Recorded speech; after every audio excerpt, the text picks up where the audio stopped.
Well, good evening, everyone. Good to see you tonight. Sounds like you didn't get a nap this afternoon, though. Now, I hope everyone has had a good day, and glad to have each one of you with us tonight as we continue our study of denominations and their doctrines.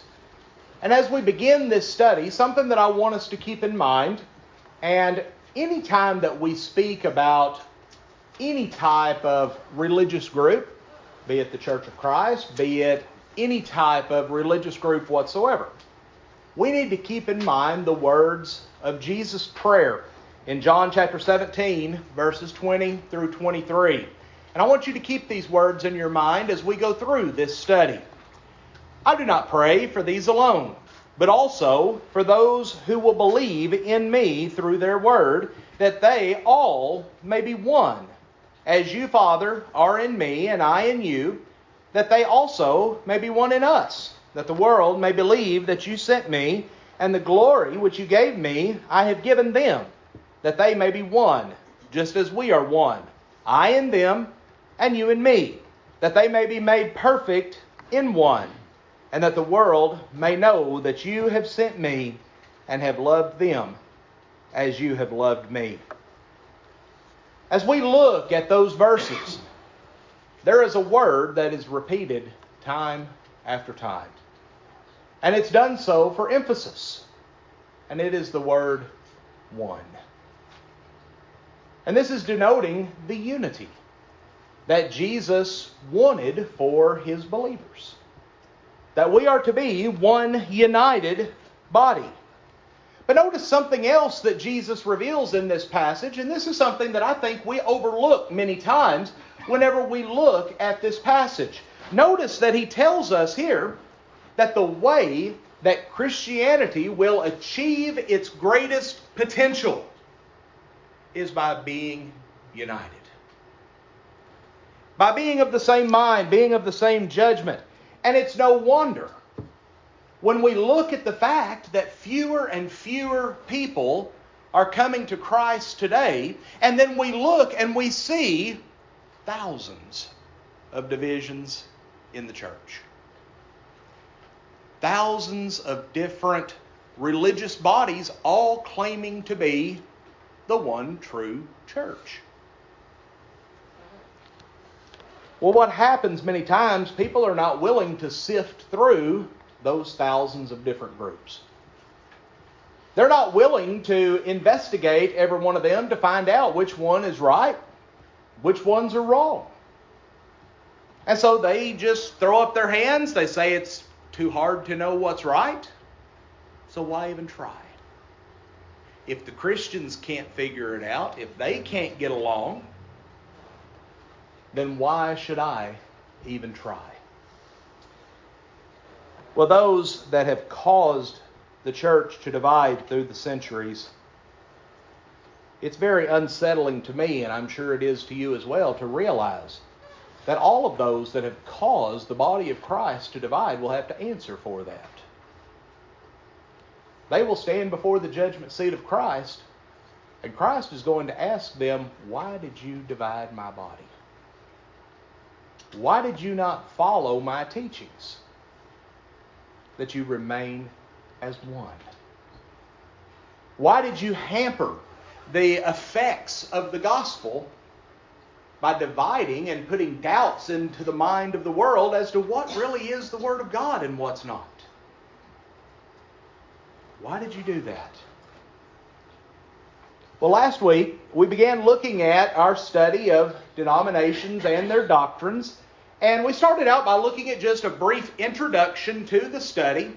And then we covered a historical overview of some of the deviations that took place, beginning even still in the first century and continuing down to the year 1054 AD.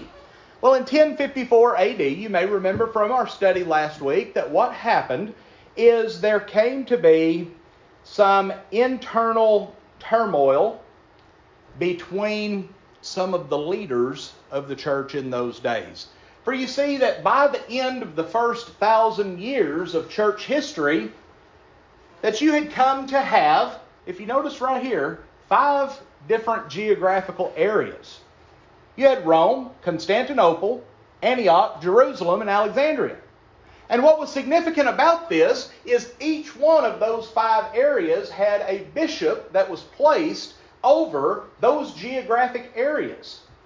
Unlike, as we see in the New Testament, unlike as we practice in the church today, each individual congregation having elders that oversee and guide that congregation, what came to happen is you had 5 men who were tasked with overseeing every church in the world.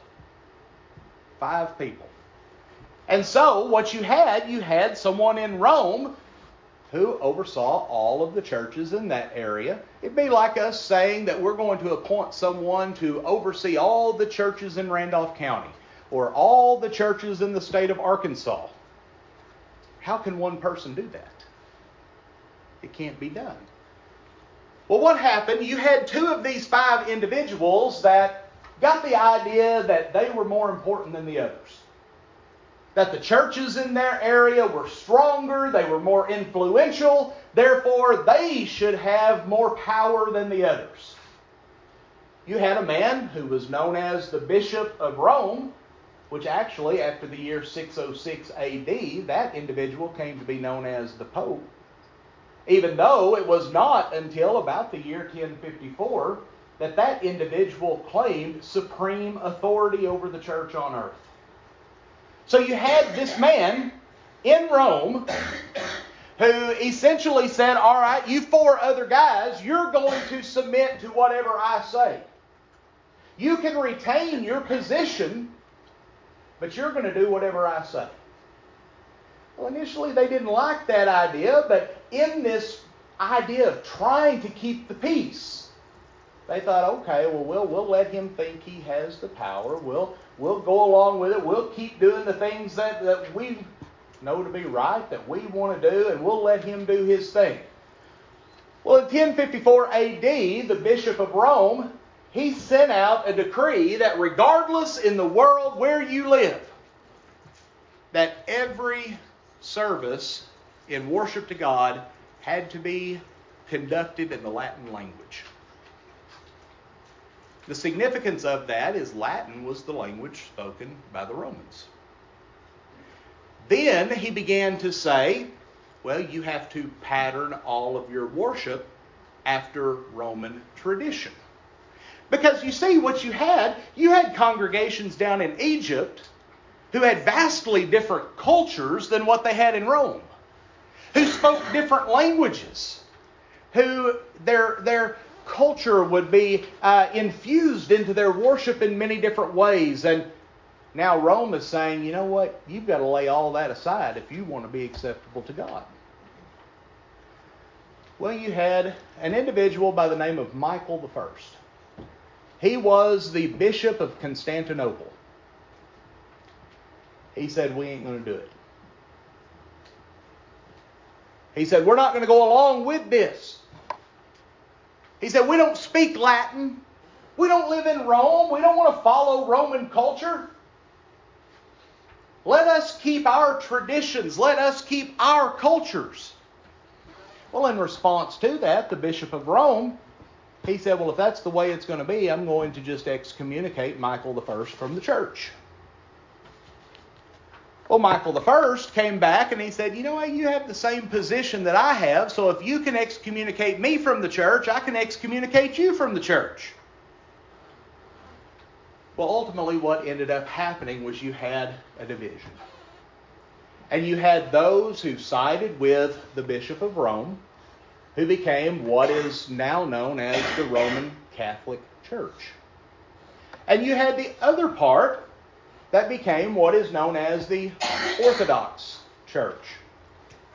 Now, one of the things that I found quite interesting as I was looking into these groups, when we think about, and I don't expect you to be able to read all of this, I just wanted you to see it here for perspective. The Orthodox Church came into establishment in 1054 AD. And do you know how many times they've divided over doctrinal matters? Anybody have a guess? 0. The Orthodox Church has never had a division. Now, that does not mean that their doctrines are correct. But they've never had a division over doctrinal matters. But what you find 32 different Orthodox groups, but they're based upon their location. They're based upon their national heritage. But they all follow the same doctrines. I know when we were in when we were in Alaska, and then you see this also in the Pacific Northwest, you see many Russian Orthodox churches. And the reason that is because many people from Russia, when they came to Alaska, when they came to America, they brought their religious beliefs with them. Well, guess what they do? They still retain a lot of their Russian cultures. You go to Memphis. There is a very, very large Greek Orthodox church in Memphis. You go to Jonesboro and you go down South Caraway. There is a new Greek Orthodox church that has been built there. If you've not ever driven by and seen it, you should. It's a beautiful structure. But we see that they have divided, not over doctrine, but they've divided based upon culture. But they have continued for almost 1,000 years without dividing over doctrine. But what about this group? It's a different story, isn't it? Well, the Roman Catholic Church came into establishment in 1054 AD as well. But from that time through the present day, they have been constantly beset by division. They have constantly faced internal turmoil. They have a constant desire for spiritual supremacy. And we're going to find in a couple of examples as we go through the lesson tonight, there were times that they even resorted to violence to keep that spiritual supremacy. And with them, they will not allow cultural differences to take place. You visit a Roman Catholic church anywhere in the world, and they will conduct their Mass in the exact same fashion. Every Roman Catholic church that met for Mass today, each one used the exact same prayers. They used the exact same scriptures. They used the exact same hymns. The only thing that is allowed to be different is when the priest expounds upon those scriptures.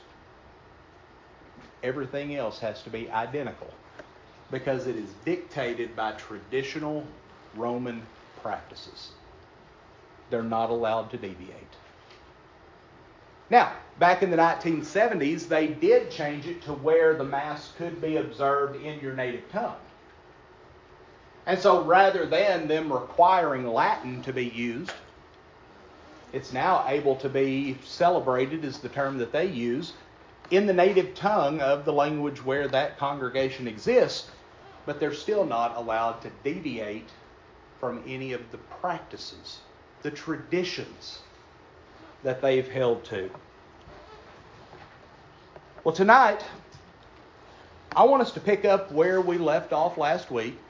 I gave you just a little bit more information here in our introduction tonight about that big division that took place. But what I want us to do tonight, and we may not have time to get through all of this, if not, we'll pick it back up next week. But we're going to move into the next era of church history. And I mentioned to some of you last week, this is not going to be just strictly a series of lessons on church history. But I think as we begin this series, it's important for us to have a good understanding as to how things got to where it is today. How we came to have so many different groups, all calling themselves churches. Well, shortly after this division in 1054, which if you care to know, it's come to be known by historians as the Great Schism, we find that there were a number of divisions that started to come out of the Catholic Church. The first of those was a group of people that came to be known as the Waldensians. The Waldensians derived their name from this man, Peter Waldo. If you want to know where's Waldo, there he is. They derived their name from Peter Waldo. Now, Peter Waldo came up with this very radical idea that all Christians are to live in poverty. That Christians are not to be wealthy. His followers initially came to be known as the poor men. Well, over time, he came to be persecuted heavily by the Roman Catholic Church. Initially, they looked at these individuals and they say, you know, these individuals, they are really showing a degree of holiness by not being weighed down with the things of this life. All they wanted, all they had was just the necessities. But over time, as they began to teach that every Christian had to live that way, they began to face heavy persecution at the hands of the Roman Catholic Church. Well, this group, we find that it did survive. In the 16th century, it combined with the Dutch Reformed Church, and we'll talk about that a little bit more later on. The Dutch Reformed Church is one of the main divisions of the Calvinist tradition. But one of the things that I found interesting today, you still find Waldensians on earth today. You still see these individuals that hold to this ideology that all Christians are to live in poverty. We don't see very many in the United States, but there is a very large group in Europe that continues to practice this Waldensian theology. The second group that we see was what was known as the Cathars.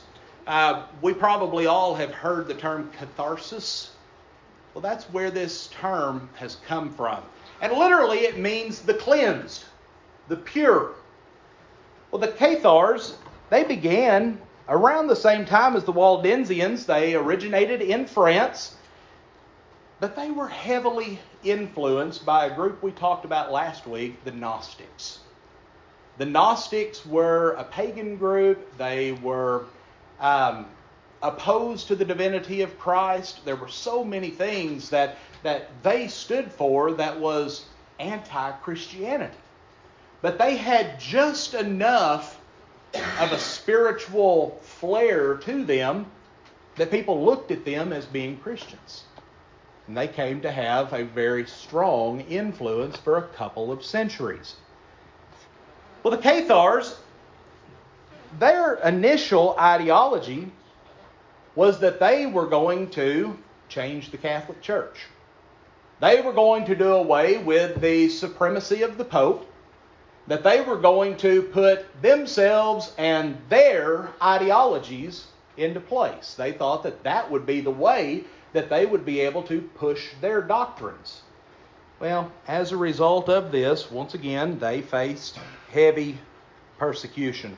In fact, in the 13th century, the Catholic Church sent soldiers on a crusade. And the charge that was given to them was to go and completely destroy the Cathars.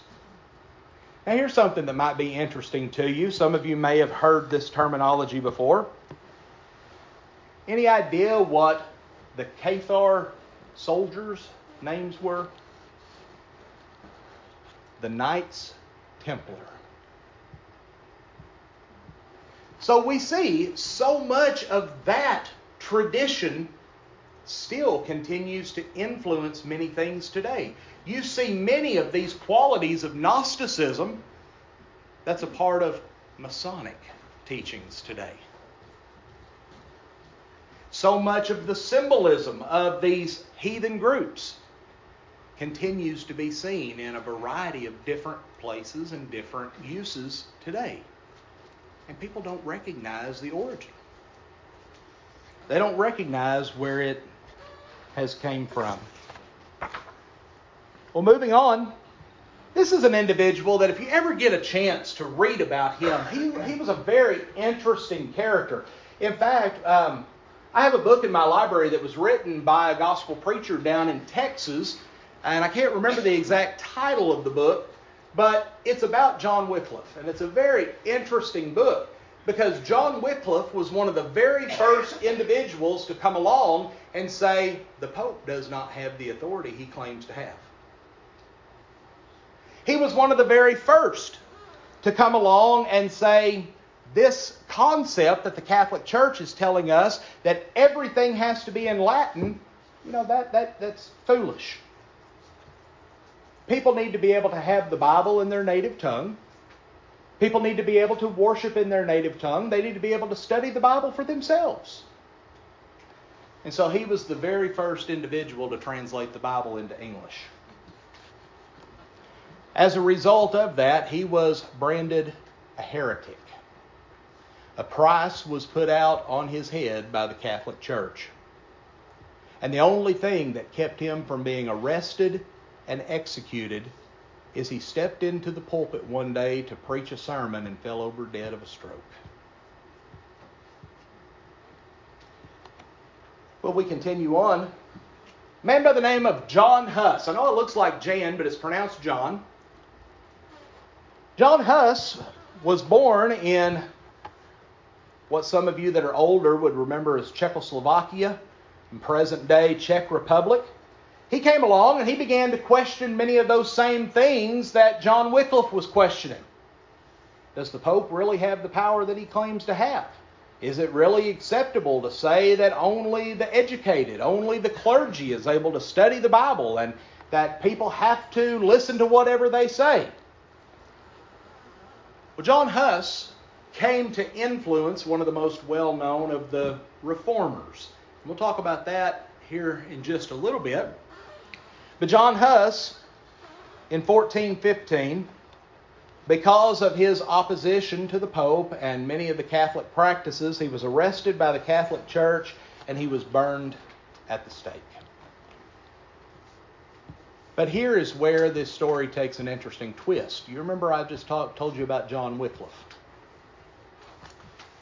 Well, John Huss, he was accused of the exact same things that John Wycliffe was accused of. So, when John Huss was burned at the stake in 1415, the Catholic Church, they decided, you know what, we allowed John Wycliffe to be buried in a church. In their minds, he is buried on holy ground, and this man is a heretic. And so they sent their soldiers to go out to exhume the body of John Wycliffe, to burn him at the stake after he was dead, and take and cast his bones into a river, just to make sure none of that ever ended up on what they considered holy ground. Well, the Hussites, they continued to survive, and eventually they became a group known as the Moravian Church. We don't really see Moravian churches around here, but they are quite populous over on the East Coast and up into New England. We'll talk about them a little bit more as we go along. But then we enter into a period that's known as the Reformation. Now, I want you to keep in mind, you're going to hear me talk about the Reformation movement. You're going to hear me talk about the Restoration movement. Those are two different things. The Reformation movement was a group of individuals who their only goal was to reform the Catholic Church. They didn't want to leave the Catholic Church. They didn't want to give up all of those doctrines. They just wanted to change certain things that they had a problem with. Well, the first of those individuals was a man that we probably all have heard of, Martin Luther. Martin Luther, in 1519 in Wittenberg, Germany, he was a Roman Catholic monk. Well, the Pope decided that he wanted to build a new church in Rome, Italy. And so he sent out a man, and the man's name was right on my lips and it just left me. But he sent out a certain individual to travel throughout Europe raising funds for the construction of what is now known as St. Peter's Basilica in Rome, Italy. Well, the way that this man was charged in doing that, He said, you go into each of these cities, you go to the churches in those cities, and you set up a table, and you say that you are there to sell indulgences. And essentially what that was you could come and you could tell this man about either some sin that you had committed, about some loved one who had died in an unfaithful state, and that person would then tell you, well, if you will pay X number of dollars, the Pope will take care of this problem for you. Well, it began to be even more so abused because they took it then so far as to say, well, if David Pierce has some sin that he wants to commit, he can go ahead and go and pay the priest a couple bucks and be forgiven of it before he ever commits it. Sounds like a pretty good deal, doesn't it? Well, Martin Luther saw this among other things, and he said, this is apostasy. This is heresy. It doesn't work that way. Well, one day in 1596, he sat down and he wrote out 95 abuses. It's come to be known as the 95 Theses. And he took this and he nailed it to the door of the Castle Church in Wittenberg, Germany. Well, this immediately stirred a hornet's nest. Luther did not want to cause problems. He just wanted to correct the issues he saw taking place. Well, because of the fact that he was standing opposed to the status quo, he found himself excommunicated. He found himself, to use an ancient term, defrocked, meaning he was no longer allowed to have any authority as a minister. And so Martin Luther began to develop quite a following. Well, Martin Luther, as I said, he didn't want to start a new church. In fact, he told his followers very plainly, call yourselves Christians. Do not call yourselves Lutherans. They did not come to refer to themselves as Lutherans until after his death. But here was his key doctrine. Salvation by faith alone. Do we still see that in certain religious groups today? All you have to do is believe, and you will be saved. Martin Luther translated a version of the Bible into the German language. One of the interesting things about that is he changed the wording of certain verses to promote this idea of salvation by faith alone. Continuing on, another group, and you probably don't recognize it by this name, but when we talk about it, you'll recognize the groups. Anabaptism. Anabaptism literally means to be baptized again. And where this ideology developed was they came to believe that, if you had been baptized as an infant, that's okay, but once you're an adult, you need to be baptized again. Make sure that you do it for the remission of sins. So they never really rejected this concept of baptizing infants, but they then just kind of changed it a little bit. They expounded upon that. Well, there was an individual, you see his picture there on the screen, and I'm probably going to butcher the pronunciation of his name, but I think it's Menno Simons. Menno Simons lived in Switzerland, and he began to teach this doctrine that baptism is to be for adults, that it's not to be for infants. We would accept that, wouldn't we? An infant is not able to know right from wrong. An infant is not able to sin. Certainly baptism is for adults. Well, as time passed by, they had a division.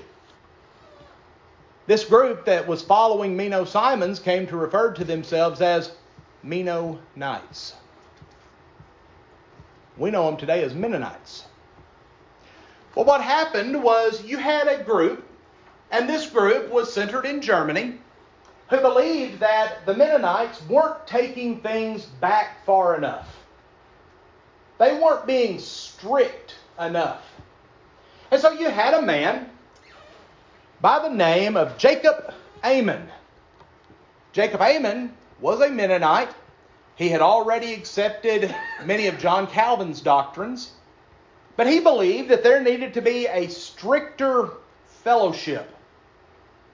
And essentially that concept was, if you do not agree with us on everything, whether it's opinion, whether it's tradition, whether it's doctrine, whatever the case may be, if you do not agree with us, we cannot be in fellowship with you. Well, the Mennonites, they did not hold to that view. They would extend fellowship to those who had certain differences of opinion, things of that nature. You'll still see Mennonite groups today. The ones that are here in Randolph County, from talking to them, they tend to be a more strict group. There are others that are a little more loose, that are allowed to wear, more bright colors and different things of that nature. They're allowed to have more modern innovations, but they still consider themselves to be in fellowship. The followers of Jacob Ammon, who came to be known as the Amish, they said no. If you do not agree with us, you cannot be in our fellowship. Well, what came to develop over time is every little pocket of believers would have slightly different ideas. And so you would have the terminology they use is ordinung, or different groups. And you did not mix and mingle between the two, because they were so strict on all of these things. What separated them in many ways also from Mennonites is they reject all modern innovations. All modern innovations. These are the ones that we still see using horses and buggies. These are the ones that we see who still refuse to have indoor plumbing. These are the ones who will not have electricity, who will not have telephones. They see all of those things as modern innovations. But one of the things that is quite unique, and this was something that I didn't really understand about Amish until I started looking into this, you will never see an Amish church building. And the reason for that is because they believe that church buildings are a modern innovation. And so each family unit worships in their home, with the oldest male in that family serving, so to speak, as the elder of that home church. He is the authority figure. And each one worships in their home. Well, moving on. The next group we find is one that we could spend weeks talking about, because it has come to take on so many different variations. Calvinism. Calvinism was founded in the year 1536 in Switzerland. In that year, a man by the name of John Calvin, he issued a book entitled The Institutes of Christian Religion. John Calvin had begun studying the writings of a 4th century Catholic bishop by the name of Augustine. Augustine was the first to develop the idea of predestination, meaning that before you were ever conceived in your mother's womb, God had already predetermined if you're going to go to heaven or going to go to hell. And it does not matter how you live your life. If God has predetermined that you are going to heaven, you can be the most heathen person on the face of this earth and you're still going to go to heaven. And vice versa. And ultimately what it comes down to is this. Since salvation is predetermined, there's nothing that we can do to facilitate salvation, so it must be based upon God's grace alone. We're saved because we're one of the elect that God has decided to save. Now, what I'm talking about here is what is referred to as classic Calvinism. There is another version of this, we'll talk about it in a later lesson, that's come to be known as Neo or New Calvinism. And it has kind of lightened up on a few things, but become more strict in other things.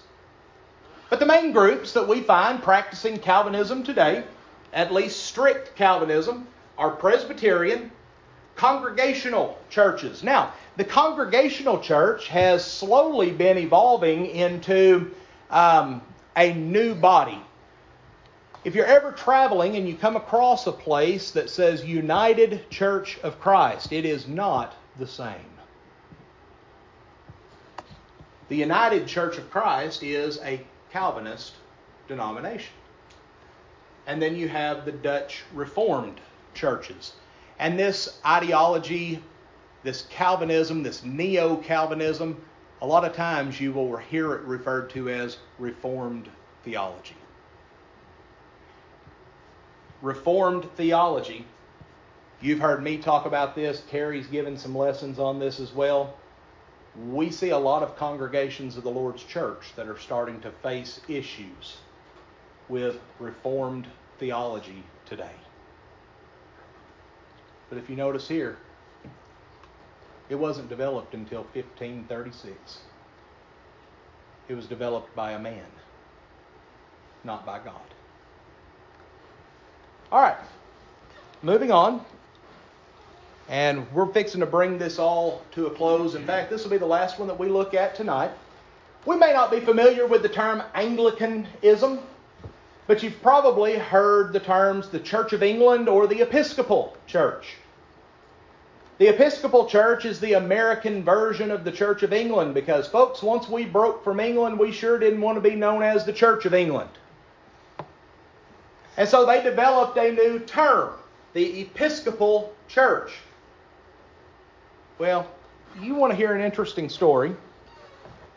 The way that the Anglican or Episcopal Church came about was in 1537.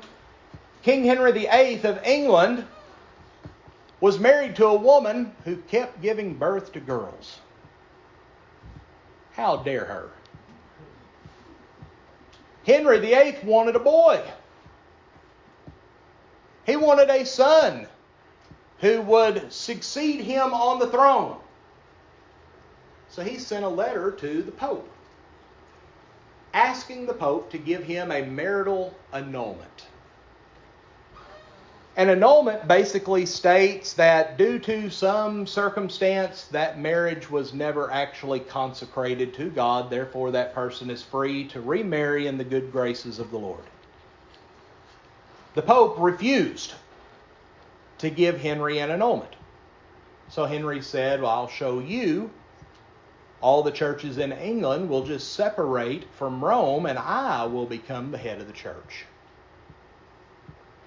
From that point forward, and you don't see it as much today, but from that point forward, whoever the monarch in England is the official head of the Episcopal Church. King Charles is now the head of the Episcopal Church. He has the Archbishop of Canterbury, the Archbishop of York, and the Archbishop of Westminster that kind of oversee the spiritual aspects of it. But when it comes down to it, he is that supreme authority figure.